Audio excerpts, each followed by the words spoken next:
Bom, pessoal, bem-vindos a mais uma aula de Física 3. Eu sou o professor Adriano Ferrarez. Uma boa noite, uma boa tarde e um bom dia para vocês. Tá? Nessa aula de hoje nós vamos continuar falando de leis de Ohm e resistores. Tá?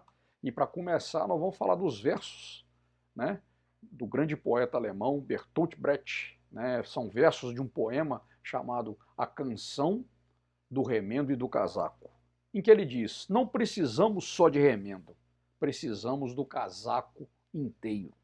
Né? Então aí uma reflexão, né? Certo? Né? O remendo não resolve, né, a questão do frio, né? Assim como, né, o pão também não é uma migalha de pão que resolve as coisas, né? É preciso mais, tá bom? Então fica aí essa reflexão para essa nossa aula de hoje. Muito bem, vamos falar da segunda lei de Ohm, tá? Já falamos da primeira lei na aula anterior, e aí o que acontece?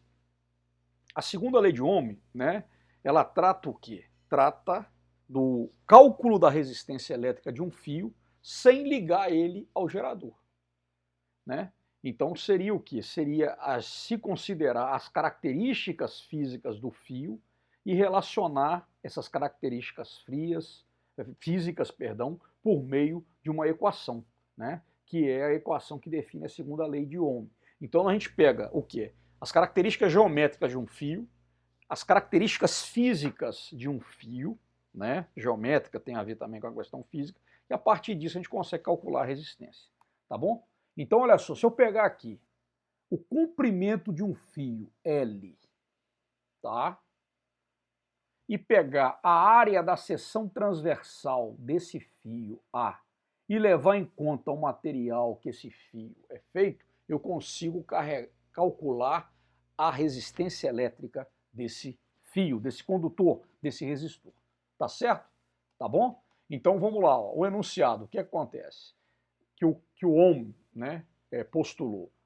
A resistência elétrica de um fio condutor homogêneo e de seção transversal constante, ela é diretamente proporcional ao seu comprimento. Ou seja, quanto maior o comprimento do fio, maior a resistência elétrica que esse fio, que esse condutor oferece à passagem do movimento ordenado de elétrons, que seria a corrente elétrica. E inversamente proporcional à área da seção transversal desse condutor. Então a gente tem o quê? Né? Quanto maior a área, menor a resistência. Quanto menor a área da seção transversal desse condutor, maior vai ser a resistência. Tá? E vai depender também do material de que é feito esse fio condutor.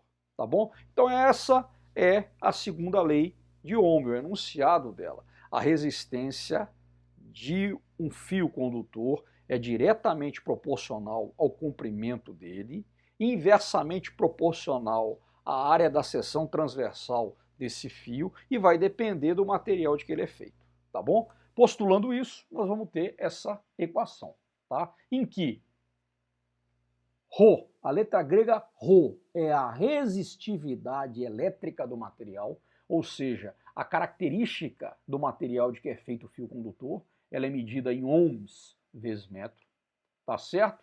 L é o comprimento desse fio e A é a área da seção transversal desse fio, como nós vimos na figura anterior.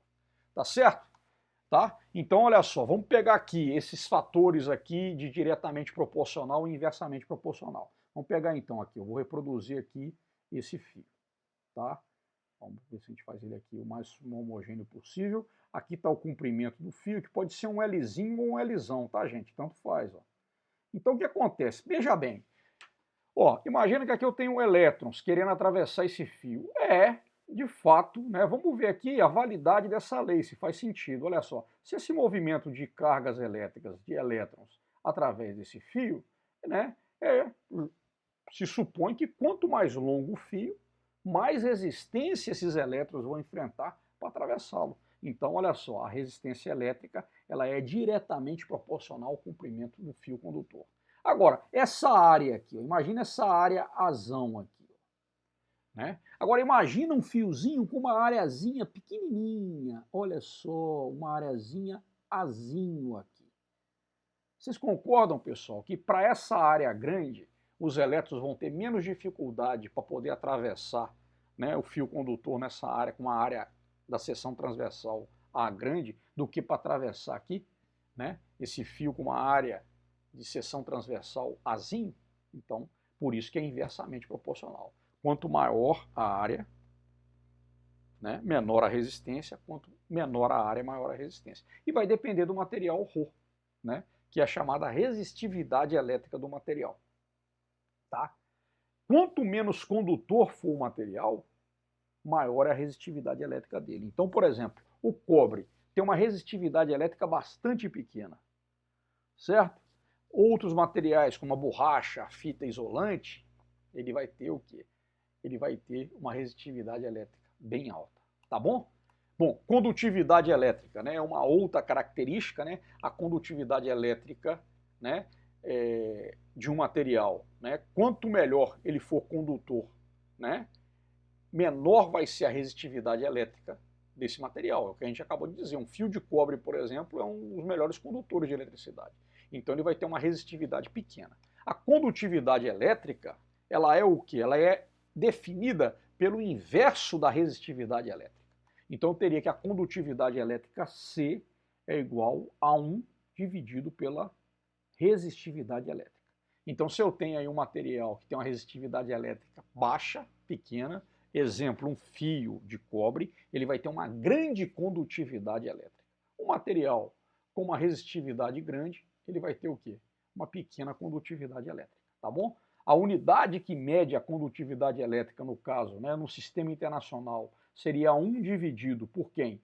Por ohm vezes metro, que a gente chama aqui de quê? De Siemens por metro, né? E aí o Siemens, que é uma unidade aqui em homenagem a um cientista, né, certo? E também aí é uma multinacional da área de eletrônica, né, que até hoje aí fabrica bastante implementos eletrônicos e elétricos. Um Siemens, ele é o quê? É 1 sobre ohm. 1 sobre ohm é a unidade Siemens. Então a condutividade elétrica é Siemens por metro. Tá bom, pessoal? Beleza?